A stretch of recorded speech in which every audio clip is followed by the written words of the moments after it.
Hey, Civic Scholars, today, as we're looking at constitutional principles with the assignment here, I know some of you are choosing to read this on your own, that's fine. But I thought that for those of you that would rather just sit back, relax, and listen to me read it, that may be a better option for some of you. Plus, then you can stop, you can go back and check things out or listen again if you need to. So I'm just going to go ahead and read through this document and then get up to the point where you need to work on this document and answer some questions. So constitutional principles, things that are like embedded in the Constitution that we follow or are supposed to follow within our country. The first of its kind. It may sound dramatic to say the U.S. Constitution revolutionized the world, but that's exactly what it has done. Since the Constitution was adopted in 1791 as the foundation for government in the United States, nations across the world have created their own constitutions modeled after ours. What makes the U.S. Constitution so popular? The principles behind it. At the time it was written, the U.S. Constitution represented a complete reversal from the kind of governments people were used to, autocratic, all-powerful systems where citizens had little or no power. For the first time, a group of citizens had freed themselves from that kind of government and created a brand new system of government where government was responsible to the people it governed. Where power comes from. Every nation's government has sovereignty, absolute power within its own borders, answering to no higher authority. For much of history, most of the world's governments were based on a system of nobility in which power was based on social class and passed down through families. America's founders wanted to flip that on its head. They believed in popular sovereignty, the principle that a government's power is derived from the people. Popular sovereignty may be the most fundamental idea behind the U.S. Constitution. You see it in the very first line, we the people. You also see it in Articles 1, 2, and 3, which create a government whose officials are either elected by the people or chosen by representatives who are elected by the people. Throughout the Constitution, you can see a common theme. The states have a say in almost everything. That may not sound like popular sovereignty at first, but it is. How? Article 4 guarantees that voters in each state will have the right to elect their own state governments. So the ultimate power of state governments is the people. That means even where the Constitution gives power to the states, it's actually giving power to the people who elect the state's governments.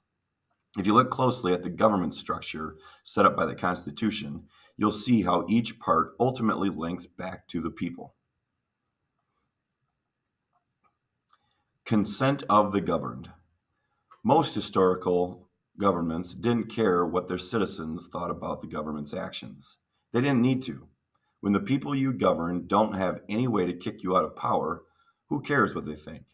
It was exactly this situation that got America's founders so steamed that they started a war in order to create their own government. Consent of the governed goes hand in hand with popular sovereignty. You can't have government power derived from the people if the government doesn't need the people's consent for its actions. Consent of the governed is found everywhere in the Constitution, even though you won't find those exact words. It's all about how the members of government are chosen.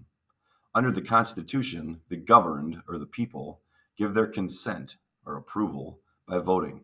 They also express disapproval by voting. But let's pause for a reality check. In practical terms, we can all see that citizens don't get to consent to everything the government does. Should we cry foul? First, take a closer look and see that the Constitution doesn't intend for citizens to be quiet or quite that involved. It creates a republic, a government where citizens elect representatives to government. Those representatives are empowered to make all kinds of decisions, but if they displease too many citizens, the people might not consent to letting them keep their jobs. I'm going to read the upper box there. Consent of some of the governed. When the Constitution was written, large groups of governed people did not have the power of consent.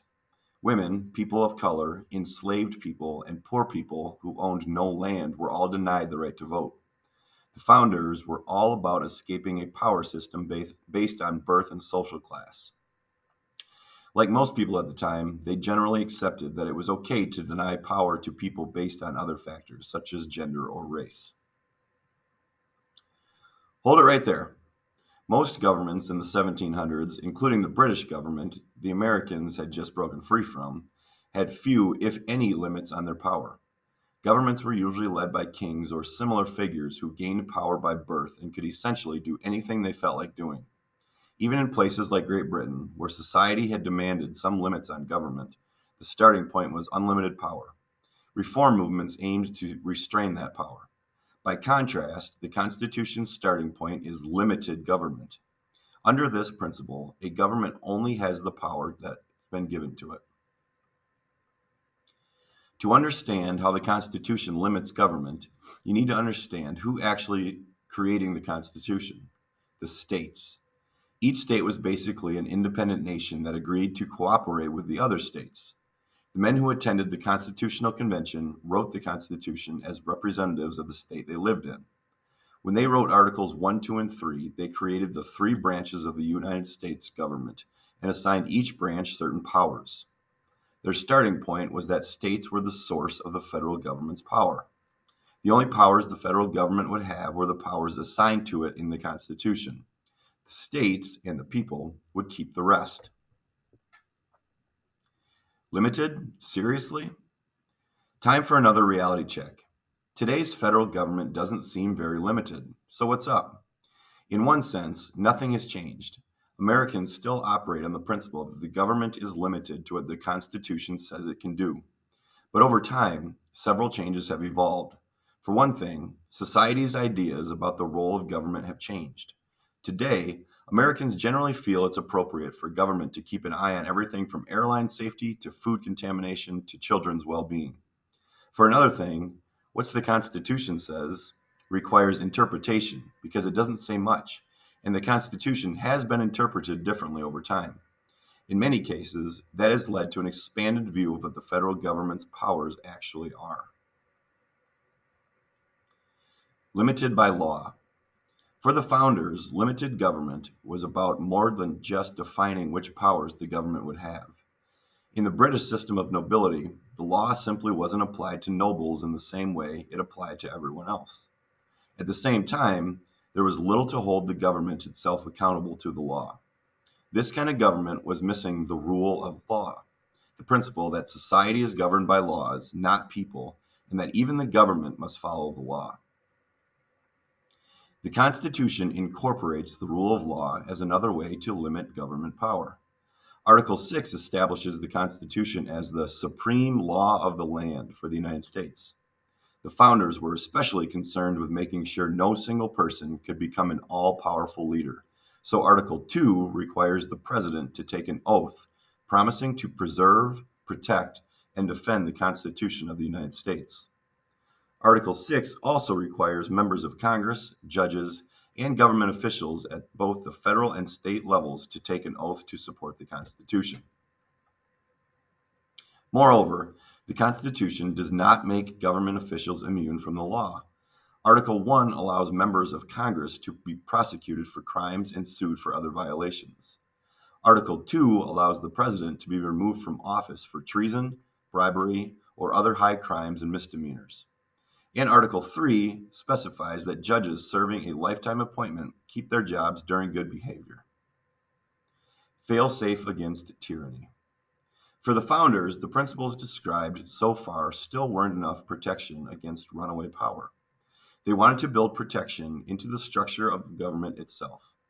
Having one branch of government hold too much power could be just as dangerous as having one person hold too much power. So they created three branches. The separation of power among independent branches within the government itself was another layer of security against concentrated power. The Constitution separates power according to function. Article 1 creates the legislative branch, which has the lawmaking power. Article 2 creates the executive branch, which is empowered to carry out the laws the legislative branch makes. In Article 3, the founders set up a judicial branch with the power to hear certain types of federal cases. The judicial branch also has the power to interpret the Constitution, which is called judicial review. fail-safe against the fail-safe. But even separating power within government wasn't enough for the founders. What was to keep one of the branches from going crazy and grabbing all the power for itself? Enter the principle of checks and balances, which gives each branch the ability to restrain certain actions the other branches take. In the Constitution, this usually shows up as one branch's actions requiring approval from another branch. Article 1 requires the President's approval before a law passed by the legislative branch can actually go into effect. Article 2 requires the Senate's approval before a treaty the President makes with another country can go into effect. If the President commits a crime, Article 2 allows the legislative branch to conduct a trial and remove the President from office. The Constitution gives both the legislative and executive branches a say over the judicial branch. The President has the power to nominate federal judges, but the Senate has the power to approve the President's nomination. Between these fail-safes and all the other principles, the founders hoped their Constitution would protect Americans' liberty for all future generations. You can then skip this next page, and then let's take a peek at constitutional principles, the Constitution. Here's the setup of the Constitution. The U.S. Constitution is organized into a preamble and 7 articles. There are also 27 amendments that have been added to the Constitution. They're not shown here on the page. They are part of the Constitution, but don't affect the basic structure of the government. The first 3 articles create the structure of the U.S. government. They divide the government into 3 branches, each with a different function. These articles assign each branch its own set of powers. They also give each branch a little bit of control over the other branches. The powers of the U.S. government are limited to the powers described in the Constitution. Article 4, the United States is a group of semi-independent states with their own state governments. Article 4 makes sure the states play fair with each other. Article 5 gives the Constitution flexibility and eased people's fear that their scary new government would be set in stone. The U.S. government would be powerless if state laws could override U.S. laws, so Article 6 makes sure they can't. And lastly, as soon as 9 states approved the Constitution, those 9 states would operate under the new government.